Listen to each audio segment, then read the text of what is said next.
തന്നെ നിങ്ങൾ പറഞ്ഞു കഴിഞ്ഞാൽ വിശ്വസിക്കാൻ എനിക്കറിയില്ല. ഇന്ന് തന്നെ എനിക്ക് ഭയങ്കര ഒരു എഫക്റ്റ് ഉണ്ടായിട്ടുണ്ട്. അതെന്താണെന്ന് വെച്ച് കഴിഞ്ഞാൽ ഈ ക്ലാസ് നടന്നുകൊണ്ടിരിക്കുമ്പോൾ തന്നെ ഇന്നിപ്പം എനിക്ക് എൻ്റെ സ്ഥാപനത്തിലേക്ക് ഒരു റിസപ്ഷനിസ്റ്റ് വേക്കൻസിയിൽ ഞാൻ കുറേ ദിവസമായിട്ട് ആളെ നോക്കിക്കൊണ്ടിരിക്കുകയാണ്. അപ്പോൾ പല ആപ്ലിക്കേഷൻ വരുന്നു, ഇൻ്റർവ്യൂവിന് വരുന്നു പോകുന്ന ഒരു ക്വാളിറ്റി ആയിട്ടുള്ള ഒരാളെ കിട്ടുന്നില്ല എന്ന് മാത്രമല്ല, ഇപ്പോൾ അത്യാവശ്യം ഒരു റിസപ്ഷൻ ഇല്ലാന്നുണ്ടെങ്കിൽ മാനേജ് ചെയ്യാൻ ഭയങ്കരമായിട്ട് ബുദ്ധിമുട്ടുന്നുണ്ട്. നമുക്ക് എങ്ങോട്ടൊന്ന് ഫ്രീ ആയിട്ട് മാറാൻ പറ്റില്ല. അപ്പോൾ അങ്ങനെ ഒരു ക്രൈസിസ് സിറ്റുവേഷനിലാണ് ഇപ്പോൾ ഞാനുള്ളത്.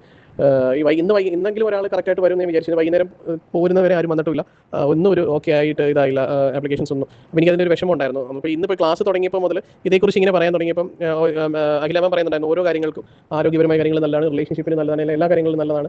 അങ്ങനെ മനസ്സിൽ വിചാരിച്ച് ഇതാക്കും. അപ്പോൾ ഞാൻ അന്നേരം ഇത് കേട്ടോണ്ടിരിക്കുമ്പോൾ ഞാൻ എൻ്റെ മനസ്സിൽ ഇങ്ങനെ പറഞ്ഞുകൊണ്ടിരിക്കുക, എനിക്കൊരു നല്ല സ്റ്റാഫിനെ വരണം എന്നുള്ള രീതിയിൽ I am sorry, please forgive me, thank you അല്ല, ഇങ്ങനെ മൈൻഡിൽ ഇങ്ങനെ പറഞ്ഞുകൊണ്ടിരിക്കുക. തന്നെയല്ല, ഈ ക്ലാസ് നടക്കുമ്പോൾ ഞങ്ങൾക്ക് ഇവിടെ ഒരു ഗസ്റ്റ് കൂടി ഉണ്ടായിരുന്നു. അപ്പോൾ ഇടയ്ക്ക് എനിക്ക് വീഡിയോ ഓഫ് ചെയ്യേണ്ടി വന്നു. പക്ഷേ വീഡിയോ ഓഫ് ചെയ്യുന്ന സമയത്ത് എൻ്റെ മൈൻഡിൽ ഈ പ്രയർ ഇങ്ങനെ ചൊല്ലിക്കൊണ്ടിരിക്കുക, സ്റ്റാഫ്. ഈ ക്ലാസ് കഴിയുന്നതിന് നിമിഷങ്ങൾക്ക് മുന്നേ തന്നെ എനിക്ക് 2 കോളാണ് വന്നത്.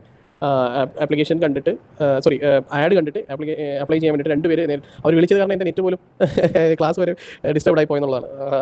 സോ അത്രയ്ക്കും പവർഫുൾ ആണ്. കാരണം വെച്ചാൽ എനിക്ക് തോന്നുന്നു ഒരു അലൈൻഡ് സ്റ്റേജിലേക്ക് എത്തിക്കഴിഞ്ഞാൽ ഒപ്പണ പ്രയർ പറഞ്ഞുകൊണ്ട് നമ്മൾ എന്താ ആഗ്രഹിച്ചാലും അപ്പോൾ നമ്മുടെ കയ്യിൽ കൊണ്ടുതരും.